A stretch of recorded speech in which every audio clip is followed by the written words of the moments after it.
Assalamualaikum warahmatullahi wabarakatuh. Bertemu lagi dengan saya Muhammad Husnan Hasbia. Saya berasal dari kampus Tainu Cianjur. Ingin membuatkan video tentang etika profesi notaris menjaga netralitas dan kepercayaan sebagai pejabat umum dari matkul etika profesi hukum dan bisnis. Baik, kita mulai ke A dulu. Tujuan pembelajaran. Yang pertama yaitu memahami dasar hukum dan filosofis kode etik notaris di Indonesia. Yang kedua, menjelaskan prinsip utama imparsialitas sebagai ciri khas profesi notaris. Yang ketiga, mengidentifikasi kewajiban dan larangan notaris berdasarkan UU Jabatan Notaris dari kode etik notaris. Yang keempat, membedakan peran majelis pengawas notaris MPN dan Dewan Kehormatan ini dalam pengawasan dan penegakan etik. Yang terakhir, menganalisis jenis-jenis pelanggaran dan sanksi profesi. Kita lanjut lagi, next. B. Pendahuluan. Notaris sebagai pejabat umum. Nah, notaris memiliki kedudukan yang unik dalam sistem hukum Indonesia. Berbeda dengan advokat yang membela kepentingan salah satu pihak. Notaris adalah jabatan umum Offenbar Ambtenaar yang berwenang membuat akta autentik yang kewenangannya lain dan kewenangan lainnya sebagaimana diatur dalam Undang-Undang Jabatan Notaris. Karena kewenangannya yang besar dalam melahirkan alat bukti, sempurna dan mengikat. Notaris dituntut untuk bersikap netral dan tidak memihak. Kepercayaan masyarakat terhadap akta notaris bergantung sepenuhnya kepada integritas dan imparsialitas notaris. Oleh karena itu, etika profesi notaris menjadi fondasi yang sangat fundamental. Next, kita lanjut ke bagian selanjutnya. Kita lanjut ke C, yaitu dasar hukum etika notaris.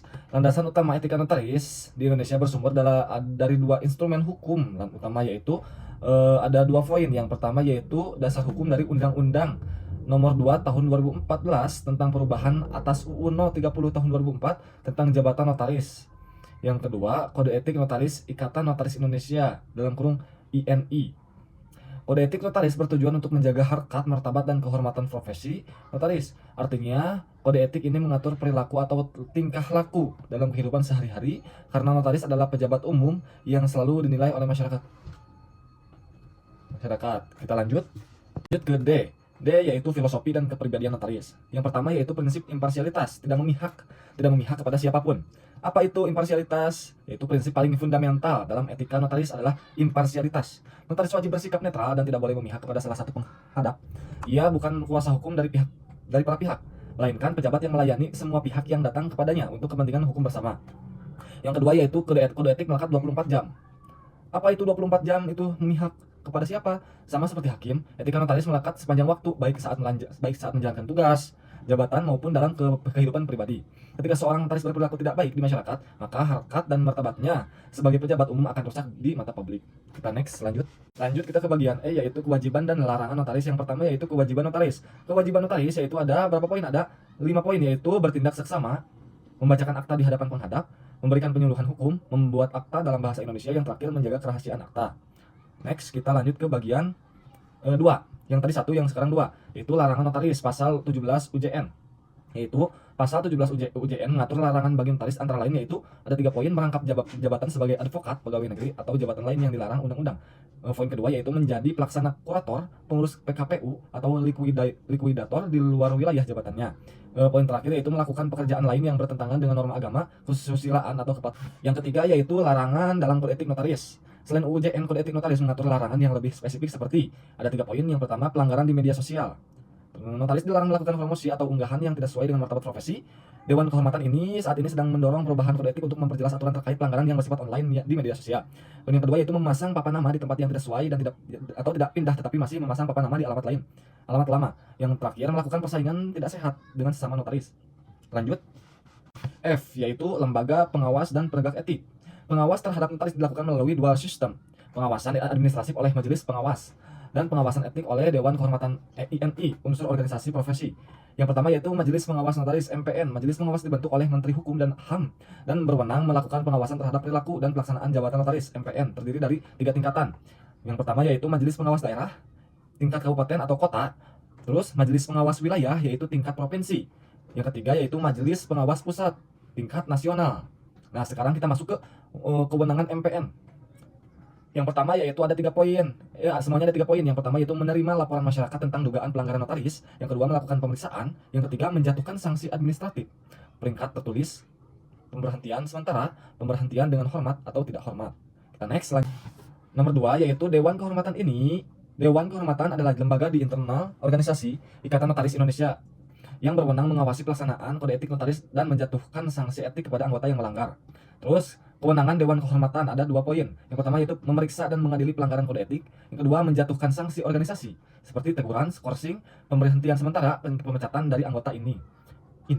Terus, Dewan Kehormatan Pusat (DKP) ini secara aktif menyelenggarakan ujian kode etik notaris bagi calon notaris sebagai bentuk pembinaan dan penyaringan awal untuk memastikan calon notaris memiliki pemahaman etika dan moral yang kuat sebelum menjalankan jabatan. Lanjut ke G, jenis sanksi pelanggaran. Apa itu? Apa saja jenis sanksi pelanggaran?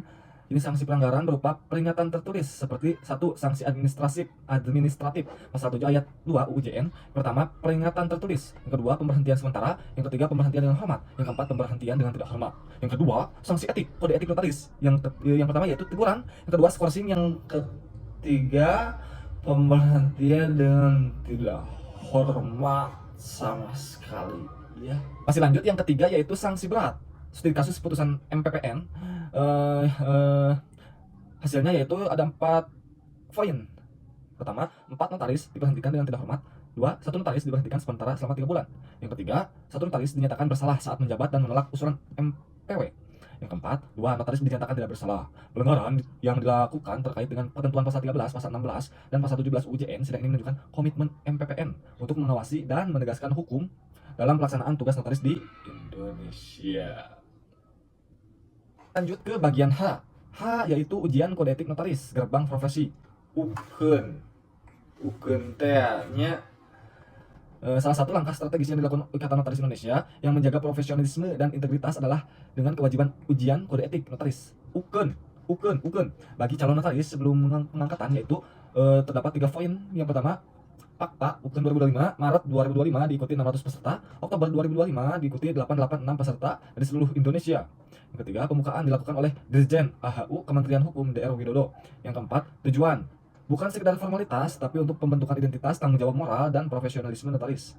Lanjut ke I, studi kasus pelanggaran rangkap jabatan. Seperti contoh kasus seorang notaris di X, sebut saja notaris A, ya, juga berpraktik sebagai advokat. Ia masih aktif menerima klien dan beracara di pengadilan sampai tetap menjalankan jabatan notarisnya.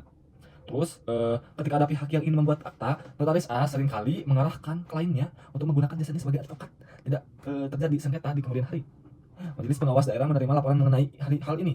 Lalu pertanyaannya, apa saja sih? Ada 3 poin. Yang pertama yaitu, apakah notaris A melanggar ketentuan? Terus, jelaskan dasar hukumnya. Terus, yang kedua, lembaga mana yang berwenang memeriksa dan menjatuhkan sanksi? Ketiga, sanksi apa yang mungkin dijatuhkan? Kita next lanjut ke bagian akhir yaitu pembahasan, ya. Pembahasan. Lanjut ke pembahasan. Pertama yaitu ada 1. Pelanggaran berat. Notaris A melanggar larangan rangkap jabatan sebagai mana diatur dalam pasal UJN. Terus nomor 2, lembaga berwenang. Yang 1, Majelis Pengawas Daerah berwenang melakukan pemeriksaan awal dan menjatuhkan sanksi administratif. Yang kedua, Dewan Kehormatan ini juga berwenang memeriksa pelanggaran kode etik berkait dengan martabat profesi. Yang 3, sanksi yang mungkin dijatuhkan. Ada 3 poin. Yang pertama, sanksi administratif dari MPD dapat berupa pemberhentian sementara atau bahkan pemberhentian dengan tidak hormat. Kedua, sanksi etik dari Dewan Kehormatan ini, pemberhentian tidak hormat dari keanggotaan ini. Ketiga, terakhir, dalam praktiknya putusan antara MPD, MPW, dan MPP bisa berbeda pertimbangannya, tetapi umumnya sepakat untuk memberikan sanksi terhadap pelanggaran rangkap jabatan. Segitu dari saya. Mohon maaf bila ada salah kata. Mungkin sekian ya dari pembahasan ini. Assalamualaikum warahmatullahi wabarakatuh.